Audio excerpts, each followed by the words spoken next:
María, mi hermano dice que estás en un estado demasiado avanzado para emprender un viaje en avión y que podría ser perjudicial para el niño. Cree que no te falta tanto tiempo para dar a luz como creíamos y que el niño va a venir antes.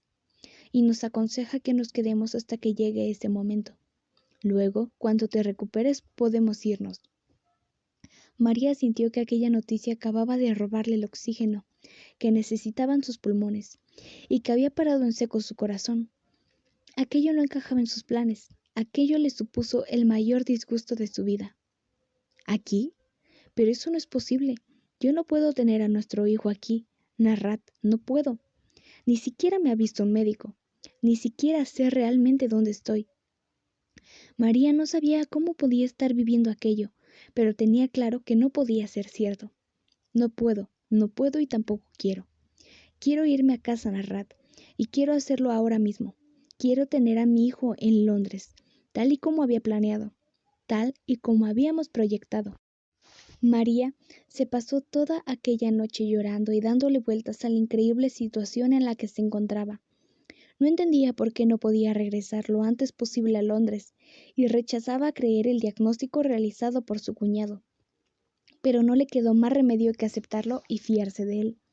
Sobre todo cuando en los días posteriores a conocer esta noticia, fue notando que la presión que notaba en su vientre los días anteriores se había desplazado hasta alojarse en su vagina, y pensó que quizá el hermano de Narrat le asistía a la razón, y que su primer hijo vendría antes de lo previsto. Le resultaba doloroso y traumático que fuera en esas tierras desconocidas y extrañas para ella, pero la realidad pesaba demasiado y no tuvo más remedio. Sencillamente lo aceptó. María no pudo evitar seguir dándole vueltas a la cabeza sobre cómo sería el parto y en qué lugar daría a luz a su primer hijo. Le provocaba auténtico terror que el momento llegara y le angustiaba que tuviera que ser en esas tierras. Le hubiese gustado haber tenido en aquellos momentos la compañía y el consejo de su gran amiga Julia, para que la reconfortara con sus sabias palabras y le explicara en qué iba a consistir todo y cómo iba a reaccionar cuando llegase el esperado momento. Pero Julia quedaba lejos, tan lejos como sus ansiados planes de dar a luz en Londres. Así que María decidió comentárselo a su marido. Va a ser imposible que te vea un médico y también que des a luz en un hospital. Quítatelo de la cabeza, María, olvídate. Cuanto antes lo hagas mejor. Estás en Afganistán y esto no tiene nada que ver con el mundo del que venimos. Aquí está prohibido que una mujer pise un hospital y sea atendida por las manos de un hombre, que son los únicos que pueden ejercer como médicos. A las mujeres se lo prohibieron cuando los talibanes se instalaron en el poder. Incluso echaron a las doctoras que ya venían ejerciendo desde hace tiempo y negaron a las mujeres el derecho de estudiar una carrera, también la de la medicina. Con lo cual ni un médico especialista puede verte ni vas a poder dar a luz en un hospital. María, en este país, las mujeres dan a luz en sus casas, sin la asistencia facultativa que se dispensa en otros países. Narrat paró de hablar durante unos instantes, pero al ver la expresión de tristeza en el rostro de María, sintió que debía seguir hablándole. Cogió las manos de su mujer en un gesto de complicidad y se las apretó como queriendo infundirle toda la fuerza y el apoyo que sus palabras le estaban robando sin piedad alguna, y prosiguió. Es imposible, María. Olvídalo. Mi madre te ayudará a tenerlo como ha ayudado a todas las mujeres de mi familia. Y quiero que sepas que yo también estaré contigo. No te preocupes, todo saldrá bien. Aquella explicación de Narrat sobre cómo estaba la situación en el país, que había roto por completo el sueño de María de dar a luz en un hospital, como siempre había imaginado que sucedería, como estaba establecido en su cabeza, como creía que ella tenía derecho como toda mujer.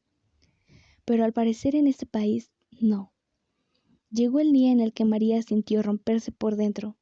Sentía como una especie de río salvaje corría entre sus piernas y que el dolor le obligaba a doblarse, impidiéndole mantenerse erguida. Enseguida, las mujeres le ayudaron, llevándola hasta una habitación de la casa que días antes había sido acondicionada con unos colchones y unas mantas, cuando supieron que María daría a luz en aquel lugar. Ella lloraba, gritaba, maldecía. No podía aguantar el dolor y lo que le pareció peor, sabía que nada le darían en aquella circunstancia que pudiera calmarle. María intentó mantener la calma, pero le resultó imposible. Intentaba obedecer, seguir las pautas que le iban dictando sus cuñadas en cuanto a la respiración, algo que le resultó muy complicado, porque María seguía sin entender el idioma en el que hablaban, y en ese momento Narrat no estaba para traducirle nada. Su presencia en el parto estaba prohibida por las propias mujeres. María intentaba poner en práctica lo que había visto 1000 veces en las películas. Procuraba recordar en qué momento tenía que coger aire y en cuál expulsarlo, aunque el ritmo de este ejercicio lo podía seguir fácilmente María, mirando los gestos de las mujeres que allí los acompañaban. Cuando su suegra le dijo que iba a rajarle un poco para que el niño saliera con mayor facilidad, María se reclinó, cerró los ojos y se encomendó a su destino. Solo quería que aquello terminara pronto. Sintió que la cuchilla desgarraba su carne, pero al contrario de lo que pensaba, apenas notó dolor. Los dolores del parto estaban siendo tan fuertes que seguramente actuaron como improvisada anestesia. Cuando la suegra terminó de rajarle, todo fue más rápido. Justo cuando María creyó que iba a desfallecer y que ese era el momento en el que se despediría del mundo, escuchó a su suegra. Es un niño, María, has tenido un niño. Pequeño pero viene sano, al menos no le falta nada. Había estado 5 horas de parto, pero a María le parecieron 3 meses, y eso que el alumbramiento, aunque con más dolores de los que María había imaginado, no presentó ninguna complicación seria. Su suegra le colocó a su hijo sobre su regazo para que viera lo que había traído al mundo.